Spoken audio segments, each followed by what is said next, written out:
রাসূলুল্লাহ সাল্লাল্লাহু আলাইহি ওয়াসাল্লাম থেকে বর্ণিত, তিনি বলেন, প্রকৃত মুসলমান তো সেই যার মুখ ও হাত থেকে অপর আরেকজন মুসলমান নিরাপদ থাকে।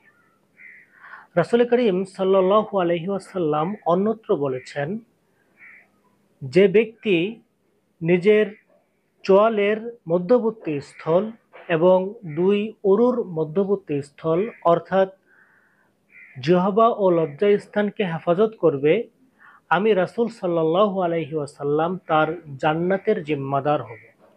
অর্থাৎ রাসূল করিম সাল্লাল্লাহু আলাইহি ওয়াসাল্লাম তার জান্নাতের যাওয়ার জন্য যে দায়িত্ব, সে দায়িত্ব নেবেন।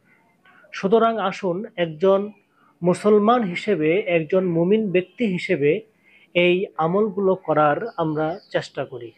অর্থাৎ আমাদের জবান দিয়ে যেন অন্য কোনো মুমিন, মুসলমান বা অন্য আরও অন্যান্য ধর্মের যে কেউ যেন কোনো ধরনের বিপদের মধ্যে না পড়ে, বা তারা যেন আমাদের উপর মনক্ষুণ্ণ না করে।